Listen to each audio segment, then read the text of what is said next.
देवगुरु बृहस्पति को बुद्धि और शिक्षा का कारक माना जाता है।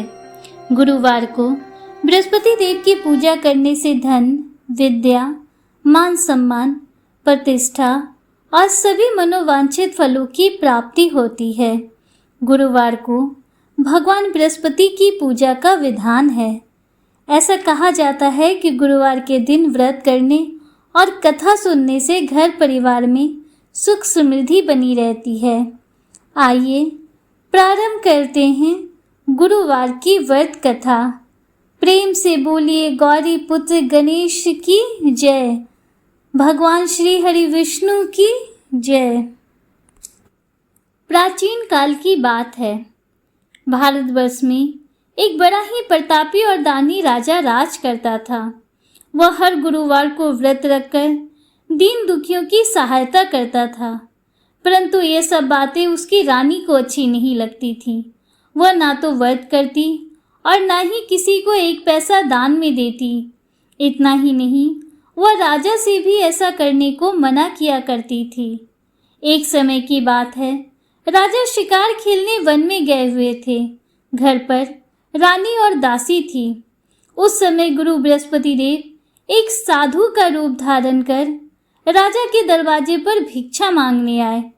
साधु ने जब रानी से भिक्षा मांगी तो रानी कहने लगी, हे साधु महाराज, मैं तो इस दान और पुण्य से तंग आ गई हूँ।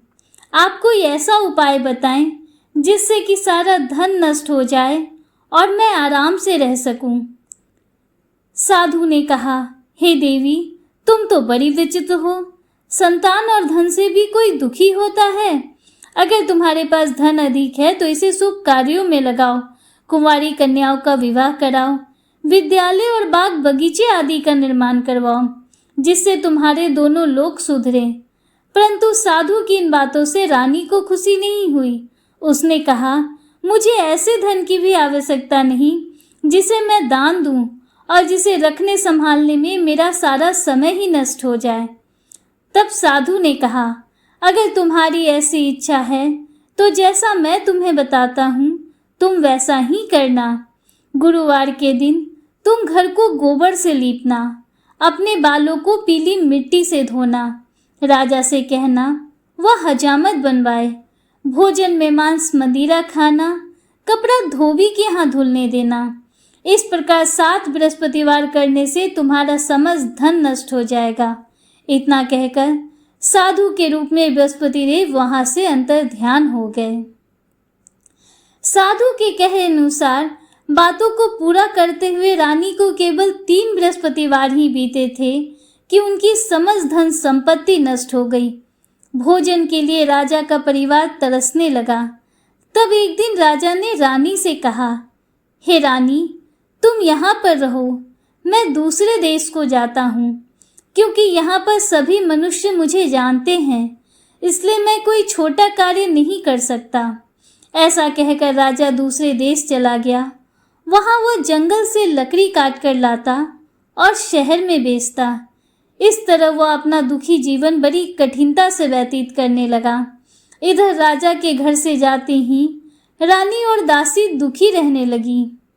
एक बार जब रानी और दासी को 7 दिनों तक बिना भोजन के रहना पड़ा तो रानी ने अपनी दासी से कहा, हे दासी, यहाँ पासी के नगर में मेरी बहन रहती है। वह बड़ी धनवान है। तू उसके पास जा और कुछ ले आ, ताकि थोड़ी बहुत गुजर बसर हो जाए। दासी रानी की बहन के पास गई। उस दिन गुरुवार था और रानी की बहन उस समय बृहस्पतिवार व्रत की कथा सुन रही थी। दासी ने रानी की बहन को अपनी रानी का संदेश दिया, लेकिन रानी की बहन ने कोई उत्तर नहीं दिया। जब दासी को रानी की बहन से कोई उत्तर नहीं मिला तो वो बहुत दुखी हुई और उसे क्रोध भी आया। दासी ने वापस आकर रानी को सारी बातें बता दी। ये सुनकर रानी ने अपने भाग्य को कोसा। उधर रानी की बहन ने सोचा, मेरी बहन की दासी आई थी, परंतु मैं उससे नहीं बोली, इससे वह बहुत दुखी हुई होगी। कथा सुनकर और पूजा समाप्त करके वह अपनी बहन के घर आई और कहने लगी, हे बहन, मैं बृहस्पतिवार का व्रत कर रही थी। तुम्हारी दासी आई थी, परंतु जब तक कथा होती है तब तक ना तो उठते हैं और न ही बोलते हैं, इसलिए मैं नहीं बोली। बताओ दासी क्यों आई थी? रानी बोली, बहन तुमसे क्या छुपाऊं, हमारे घर में खाने तक को अनाज नहीं है। ऐसा कहते कहते रानी की आंखें भर आई। उसने दासी समेत पिछले 7 दिनों से भूखे रहने की पूरी बात अपनी बहन को बता दी। रानी की बहन बोली, देखो बहन, भगवान बृहस्पति देव सबकी मनोकामना को पूर्ण करते हैं। देखो शायद तुम्हारे घर में अनाज रखा हो। पहले तो रानी को विश्वास नहीं हुआ, पर बहन के आग्रह करने पर उसने अपनी दासी को घर के अंदर भेजा तो उसे सचमुच अनाज से भरा एक घड़ा मिल गया। यह देखकर दासी को बड़ी हैरानी हुई। दासी रानी से कहने लगी, हे रानी, देखो, जब हमको भोजन नहीं मिलता तो हम तो रोज ही व्रत करते हैं, इसलिए क्यों न इनसे व्रत की कथा और विधि पूछ ली जाए ताकि हम भी उसे किया करें। तब रानी ने अपनी बहन से बृहस्पतिवार व्रत के बारे में पूछा। रानी की बहन ने बताया, बृहस्पतिवार के व्रत में चने की दाल और मुनक्का केले की जड़ में अर्पित करें तथा दीपक जलाएं, व्रत कथा सुने और पीला भोजन ही करें। इससे बृहस्पति देव और भगवान विष्णु प्रसन्न होते हैं। व्रत और पूजा की विधि बताकर रानी की बहन अपने घर को लौट गई। 7 दिन के बाद जब गुरुवार आया तो रानी और दासी ने व्रत रखा। वह घुड़साल में जाकर चना और गुड़ बीन लाई, फिर उससे केले की जड़ तथा विष्णु भगवान का पूजन किया। अब पीला भोजन कहाँ से आए? दोनों बहुत दुखी हुई, परंतु उन्होंने व्रत रखा था, इसलिए बृहस्पति देव बहुत प्रसन्न थे। वह एक साधारण व्यक्ति का रूप धारण करके 2 थालों में पीला भोजन दासी को दे गए। भोजन पाकर दासी बड़ी प्रसन्न हुई और फिर रानी के साथ मिलकर भोजन ग्रहण किया। उसके बाद वह दोनों सभी गुरुवार को व्रत और पूजन करने लगी। बृहस्पति देव की कृपा से उनके पास फिर से धन संपत्ति आ गई, परंतु रानी फिर से पहले की तरह ही आलस्य करने लगी। तब दासी बोली, देखो रानी, तुम पहले भी इसी प्रकार आलस्य करती थी। तुम्हें धन के रखने में कष्ट होता था, इस कारण सभी धन नष्ट हो गया, और अब जब देव बृहस्पति की कृपा से धन मिला है तो तुम्हें फिर से आलस्य होता है। बड़ी मुसीबतों के बाद हमने ये धन पाया है, इसलिए हमें दान पुण्य करना चाहिए। भूखे मनुष्य को भोजन कराओ, कुंवारी कन्याओं का विवाह कराओ, धन को शुभ कार्यों में खर्च करो, इससे तुम्हारे कुल का यश बढ़ेगा और पितृ भी प्रसन्न होंगे। दासी की मानकर रानी अपना धन शुभ कार्यों में खर्च करने लगी। इससे पूरे नगर में उसका यश फैलने लगा। उधर एक दिन राजा दुखी होकर जंगल में एक पेड़ के नीचे आसन जमाकर बैठ गया। अपनी दशा को याद करके रोने लगा। बृहस्पतिवार का दिन था। एकाएक उसने देखा कि निर्जन वन में एक साधु प्रकट हुए। वह साधु वेश में स्वयं बृहस्पति देवता थे। लकड़हारे के सामने आकर बोले, हे लकड़हारे, इस सुनसान जंगल में तुम किस चिंता में बैठे हो, मुझको बतलाओ। लकड़हारे ने दोनों हाथ जोड़कर उन्हें प्रणाम किया और कहा, भगवन, आप सब कुछ जानते हैं, मैं क्या कहूँ। यह कहकर वह रोने लगा और साधु को अपनी संपूर्ण कहानी बतला दी। महात्मा दयालु होते हैं। उन्होंने कहा, तुम्हारी स्त्री ने बृहस्पति देव का निरादर किया था, जिसके कारण तुम्हारी यह दशा हुई। अब तुम चिंता मत करो, भगवान तुम्हें पहले से अधिक धनवान करेंगे। तुम बृहस्पतिवार के दिन कथा किया करो। 2 पैसे के चने मुनक्के लाकर उसका प्रसाद बनाओ और शुद्ध जल से लोटे में शक्कर मिलाकर अमृत तैयार करो। कथा के पश्चात अपने सारे परिवार और सुनने वालों में अमृत और प्रसाद बांटकर स्वयं भी ग्रहण करो। ऐसा करने से भगवान तुम्हारी सभी मनोकामनाएं पूर्ण करेंगे। साधु के ऐसे वचन सुनकर लकड़हारा बोला, हे प्रभु, मुझे लकड़ी बेचकर इतना पैसा नहीं मिलता। जिससे मैं भोजन के उपरांत कुछ बचा सकूं। मैंने रात्रि में अपनी रानी को व्याकुल देखा है। मेरे पास कुछ भी नहीं जिससे मैं उसकी खबर मंगा सकूं। और फिर मैं कौन सी कहानी कहूं, यह भी मुझको मालूम नहीं है। साधु ने कहा, हे लकड़हारे, तुम किसी बात की चिंता मत करो। बृहस्पतिवार के दिन तुम रोजाना की तरह लकड़ियां लेकर शहर को जाओ। तुमको रोज से दुगना धन प्राप्त होगा, जिससे तुम भली भांति भोजन कर लोगे तथा बृहस्पति देव की पूजा का सामान भी आ जाएगा। और जो तुमने बृहस्पतिवार की कथा पूछी है, वह इस प्रकार है। प्राचीन काल में एक ब्राह्मण रहता था। वह बहुत निर्धन था। उसके कोई संतान नहीं थी। उसकी स्त्री बहुत मलिनता के साथ रहती थी। वह स्नान न करती, किसी देवता का पूजन न करती। इससे ब्राह्मण देवता बड़े दुखी थे। बेचारे बहुत कुछ कहते थे, किंतु उसका कुछ परिणाम न निकला। भगवान की कृपा से ब्राह्मण की स्त्री को कन्या रूपी रत्न पैदा हुई। कन्या अपने पिता के घर में बड़ी होने लगी। बड़ी होने पर प्रातः स्नान करके विष्णु भगवान का जाप व बृहस्पतिवार का व्रत करने लगी। अपने पूजा पाठ समाप्त करके विद्यालय जाती तो अपनी मुट्ठी में जौ भर के ले जाती और पाठशाला के मार्ग में डालती जाती। तब ये जौ स्वर्ण के हो जाते। लौटते समय उनको बीनकर घर ले आती थी। एक दिन वह बालिका सूप में उन सोने के जौ को फटककर साफ कर रही थी, तो उसकी माता ने देख लिया और कहा, हे बेटी, सोने के जौ को फटकने के लिए सोने का सूप भी तो होना चाहिए। दूसरे दिन बृहस्पतिवार था। इस कन्या ने व्रत रखा और बृहस्पति देव से प्रार्थना करके कहा, हे प्रभु, यदि मैंने आपकी पूजा सच्चे मन से की हो तो मेरे लिए सोने का सूप दे दो। बृहस्पति देव ने उसकी प्रार्थना स्वीकार कर ली। रोजाना की तरह वह कन्या जौ फैलाती हुई जाने लगी। जब लौटकर जौ बीन रही थी तो बृहस्पति देव की कृपा से सोने का सूप मिला। उसे वह घर ले आई और उसमें जौ साफ करने लगी, परंतु उसकी माँ का वही ढंग रहा।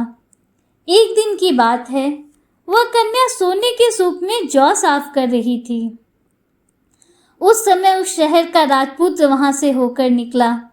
इस कन्या के रूप और कार्य को देखकर वह उस पर मोहित हो गया तथा अपने घर आकर भोजन तथा जल त्याग कर उदास होकर लेट गया। राजा को जब इस बात का पता लगा तो वह अपने मंत्री के साथ उसके पास गए और बोले, हे बेटा, तुम्हें किस बात का कष्ट है? किसी ने अपमान किया है अथवा कोई और कारण है सो कहो। मैं वही कार्य करूंगा जिससे तुम्हें प्रसन्नता हो। राजकुमार ने अपने पिता की बातें सुनी तो वह बोला, मुझे आपकी कृपा से किसी बात का दुख नहीं है। किसी ने मेरा अपमान नहीं किया है, परंतु मैं उस लड़की के साथ विवाह करना चाहता हूँ जो सोने के सूप में जौ साफ कर रही थी। यह सुनकर राजा आश्चर्य में पड़ा और बोला, हे बेटा, इस तरह की कन्या का पता तुम ही लगाओ। मैं उसके साथ तुम्हारा विवाह अवश्य ही करवा दूंगा। राजकुमार ने उस लड़की के घर का पता बतलाया। तब मंत्री उस लड़की के घर गए और ब्राह्मण देवता को सभी हाल बतलाया। ब्राह्मण देवता राजकुमार के साथ अपनी कन्या का विवाह करने के लिए तैयार हो गए तथा विधि विधान के अनुसार ब्राह्मण की कन्या का विवाह राजकुमार के साथ संपन्न हो गया। कन्या के घर से जाते ही पहले की भांति उस ब्राह्मण देवता के घर में गरीबी का निवास हो गया। अब भोजन के लिए भी अन्न बड़ी मुश्किल से मिलता था। एक दिन दुखी होकर ब्राह्मण देवता अपनी पुत्री के पास गए। बेटी ने पिता की दुखी अवस्था को देखा और अपनी माता का हाल पूछा। तब ब्राह्मण ने सभी हाल कहा। कन्या ने बहुत सा धन देकर अपने पिता को विदा कर दिया। इस तरह ब्राह्मण का कुछ समय सुखपूर्वक व्यतीत हुआ। कुछ दिनों बाद फिर वही हाल हो गया। ब्राह्मण फिर अपनी कन्या के यहाँ गया और सारा हाल कहा तो लड़की बोली, हे पिताजी, आप माताजी को यहाँ लिवा लाओ, मैं उस दिन विधि बता दूंगी। जिससे गरीबी दूर हो जाए।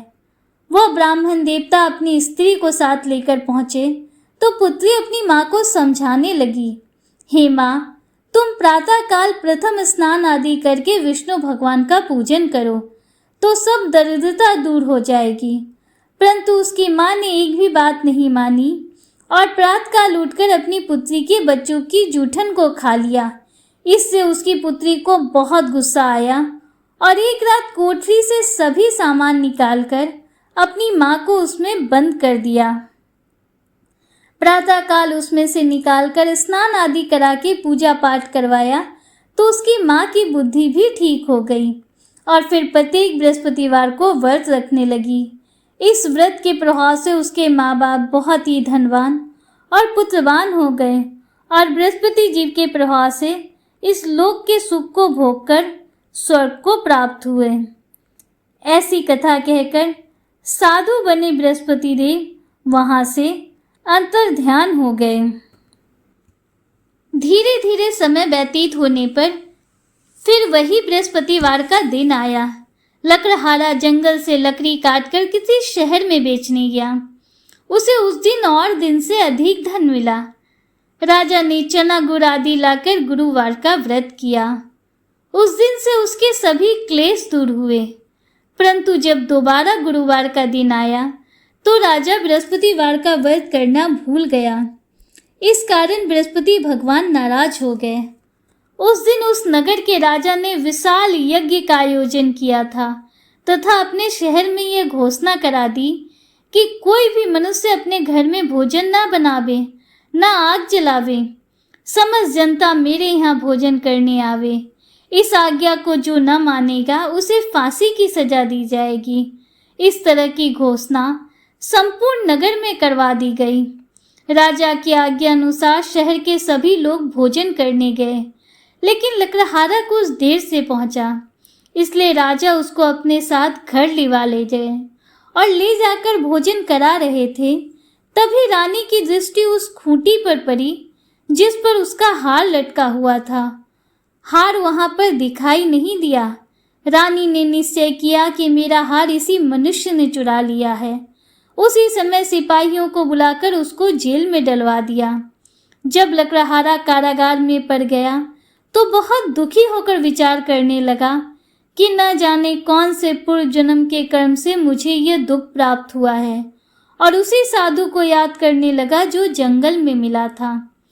उसी समय तत्काल बृहस्पति देव साधु के रूप में प्रकट हुए और उसकी दशा को देखकर कहने लगे, अरे मूर्ख, तूने बृहस्पति देव की कथा नहीं कही, इस कारण तुझे ये दुख प्राप्त हुआ है। अब चिंता मत कर। बृहस्पतिवार के दिन जेल खाने के दरवाजे पर 4 पैसे पड़े मिलेंगे। उनसे तू बृहस्पति देव की पूजा करना, तेरे सभी कष्ट दूर हो जाएंगे। बृहस्पतिवार के दिन जेल खाने के दरवाजे पर उसे 4 पैसे पड़े मिले। लकड़हारे ने कथा कही। उसी रात्रि को बृहस्पति देव ने उस नगर के राजा को स्वप्न में कहा, हे राजा, तूने जिस आदमी को कारागार में बंद किया है वह निर्दोष है, वह राजा है, उसे छोड़ देना। रानी का हार उसी खूंटी पर लटका है। अगर तू ऐसा नहीं करेगा तो मैं तेरे राज को नष्ट कर दूंगा। इस तरह रात्रि के स्वप्न को देखकर राजा प्रातःकाल उठा और खूंटी पर हार देखकर लकड़हारे को बुलाकर क्षमा मांगी तथा लकड़हारे को सुंदर वस्त्र आभूषण देकर विदा कर दिया। बृहस्पति देव की आज्ञा अनुसार राजा अपने नगर को चल दिया। राजा जब अपने नगर के निकट पहुंचा तो उसे बड़ा ही आश्चर्य हुआ। नगर में पहले से अधिक बाग, तालाब, कुएं तथा बहुत से धर्मशाला, मंदिर आदि बने हुए थे। राजा ने पूछा, यह किसका बाग और धर्मशाला है? तब नगर के सभी लोग कहने लगे, ये सब रानी और बांदी के हैं। तो राजा को आश्चर्य हुआ और गुस्सा भी आया। जब रानी ने यह खबर सुनी कि राजा आ रहे हैं तो उन्होंने दासी से कहा, हे दासी, देख राजा हमको कितनी बुरी हालत में छोड़ गए थे। वह हमारी ऐसी हालत देखकर लौट न जाएं, इसलिए तू दरवाजे पर खड़ी हो जा। आज्ञा अनुसार दासी दरवाजे पर खड़ी हो गई। राजा आए तो उन्हें अपने साथ लिवा लाई। तब राजा ने क्रोध करके अपनी रानी से पूछा कि बताओ यह धन तुम्हें कैसे प्राप्त हुआ है। तब उन्होंने कहा, हमें यह सब धन बृहस्पति देव के व्रत के प्रभाव से प्राप्त हुआ है। राजा ने निश्चय किया कि 7 रोज बाद तो सभी बृहस्पति देव का पूजन करते हैं, परंतु मैं प्रतिदिन 3 बार कहानी कहा करूंगा तथा रोज ही व्रत किया करूंगा। अब हर समय राजा के दुपट्टे में चने की दाल बंधी रहती तथा वह दिन में 3 बार कहानी कहता। एक रोज राजा ने विचार किया, चलो अपनी बहन के यहाँ हो आए। इस तरह निश्चय कर राजा घोड़े पर सवार हो अपनी बहन के यहाँ को चलने लगा। मार्ग में उसने देखा कि कुछ आदमी एक मुर्दे को लिए जा रहे हैं। उन्हें रोककर राजा कहने लगा, अरे भाइयों, मेरी बृहस्पति देव की कथा सुन लो। वे बोले, लो, हमारा तो आदमी मर गया है, इसको अपनी कथा की पड़ी है। परंतु कुछ आदमी बोले, अच्छा कहो, हम तुम्हारी कथा भी सुनेंगे। राजा ने दाल निकाली और जब कथा आधी हुई तो मुर्दा हिलने लगा और जब कथा समाप्त हो गई तो राम राम करके वह मनुष्य खड़ा हो गया। आगे मार्ग में उसे एक किसान खेत में हल चलाता मिला। राजा ने उसे देखा और कहा, अरे भैया, तुम मेरी बृहस्पतिवार की कथा सुन लो। किसान बोला, जब तक मैं तेरी कथा सुनूंगा तब तक 4 हरैया जोत लूंगा। जा अपनी कथा किसी और को सुनाना। इस तरह राजा आगे बढ़ गया। राजा के हटते ही बैल पछाड़ खाकर गिर गए तथा किसान के पेट में बहुत जोर से दर्द होने लगा। उसी समय किसान की माँ रोटी लेकर आई। उसने जब यह देखा तो अपने पुत्र से सब हाल पूछा। बेटे ने सभी हाल कह दिया तो बुढ़िया दौड़ी दौड़ी उस घुड़सवार के पास गई और उससे बोली, मैं तेरी कथा सुनूंगी, तू अपनी कथा मेरे खेत पर चलकर ही कहना। राजा ने बुढ़िया के खेत पर जाकर कथा कही, जिसके सुनते ही बैल खड़े हो गए तथा किसान के पेट का दर्द भी बंद हो गया। राजा अपनी बहन के घर पहुंच गया। बहन ने भाई की खूब मेहमानी की। दूसरे रोज प्रातःकाल राजा जगा तो वह देखने लगा कि सब लोग भोजन कर रहे हैं। राजा ने अपनी बहन से कहा, ऐसा कोई मनुष्य है जिसने भोजन नहीं किया हो, जो मेरी बृहस्पतिवार की कथा सुन ले। बहन बोली, हे भैया, यह देश ऐसा ही है। पहले यहाँ लोग भोजन करते हैं, बाद में अन्य कार्य करते हैं। अगर कोई पड़ोस में हो तो देख आऊं। वह ऐसा कहकर देखने चली गई, परंतु उसे ऐसा कोई व्यक्ति नहीं मिला जिसने भोजन नहीं किया हो। अतः वह एक कुम्हार के घर गई, जिसका लड़का बीमार था। उसे मालूम हुआ कि उसके यहाँ 3 रोज से किसी ने भोजन नहीं किया है। रानी ने अपने भाई की कथा सुनने के लिए कुम्हार से कहा। वह तैयार हो गया। राजा ने जाकर बृहस्पतिवार की कथा कही, जिसको सुनकर उसका लड़का ठीक हो गया। अब तो राजा की प्रशंसा होने लगी। एक रोज राजा ने अपनी बहन से कहा, हे बहन, हम अपने घर को जाएंगे, तुम भी तैयार हो जाओ। राजा की बहन ने अपनी सास से कहा। सास ने कहा, हाँ चली जा, परंतु अपने लड़कों को मत ले जाना, क्योंकि तेरे भाई को कोई औलाद नहीं होती है। बहन ने अपने भाई से कहा, हे भैया, मैं तो चलूँगी, परंतु कोई बालक नहीं जाएगा। राजा बोला, जब कोई बालक नहीं जाएगा तब तुम ही चलकर क्या करोगी। बड़े दुखी मन से राजा अपने नगर को लौट आया। राजा ने अपनी रानी से कहा, हम निर्वंशी राजा हैं, हमारा मुंह देखने का धर्म नहीं है और कुछ भोजन आदि नहीं किया। रानी बोली, हे प्रभु, बृहस्पति देव ने हमें सब कुछ दिया है, वह हमें संतान अवश्य देंगे। उसी रात्रि को बृहस्पति देव ने राजा को स्वप्न में कहा, हे राजा, उठ, सभी सोच त्याग दे, तेरी रानी गर्भ से है। राजा को यह बात सुनकर बड़ी खुशी हुई। 9वें महीने में रानी के गर्भ से एक सुंदर पुत्र पैदा हुआ। तब राजा बोला, हे रानी, स्त्री बिना भोजन के रह सकती है, पर बिना कहे नहीं रह सकती। जब मेरी बहन आए तो तुम मुझसे कुछ मत कहना। रानी ने सुनकर हाँ कर दिया। जब राजा की बहन ने यह शुभ समाचार सुना तो वह बहुत खुश हुई तथा बधाई लेकर अपने भाई के यहाँ आई। तब रानी ने कहा, घोड़ा चढ़कर तो आई नहीं, गधा चढ़ी आई। राजा की बहन बोली, भाभी, मैं इस प्रकार नहीं कहती तो तुम्हें औलाद कैसे मिलती? बृहस्पति देव ऐसे ही हैं, जैसी जिसके मन में कामनाएं हैं सभी को पूर्ण करते हैं। जो सद्भावना पूर्वक बृहस्पतिवार का व्रत करता एवं कथा पढ़ता है, सुनता है, दूसरों को सुनाता है, भगवान बृहस्पति उसकी सभी मनोकामनाएं पूर्ण करते हैं। भगवान बृहस्पति देव उसकी सदैव रक्षा करते हैं। संसार में जो मनुष्य सद्भावना से भगवान का पूजन व्रत सच्चे हृदय से करते हैं तो उनकी सभी मनोकामनाएं पूर्ण करते हैं। जैसी सच्ची भावना से रानी और राजा ने उनकी कथा का गुणगान किया तो उनकी सभी इच्छाएं बृहस्पति देव जी ने पूर्ण की। इसलिए पूर्ण कथा सुनने के बाद प्रसाद लेकर जाना चाहिए। हृदय से उनका मनन करते हुए जयकार बोलना चाहिए। बोलो भगवान बृहस्पति देव की जय। श्री हरि विष्णु की जय। दोस्तों, उम्मीद करती हूँ कि गुरुवार की ये व्रत कथा आपको पसंद आई होगी और वीडियो आपको अच्छा लगा होगा। अगर वीडियो आपको थोड़ा सा भी अच्छा लगा हो तो वीडियो को लाइक कीजिए, दूसरों के साथ शेयर कीजिए, कमेंट में हर हर महादेव, जय श्री राधे कृष्णा जरूर लिखिए।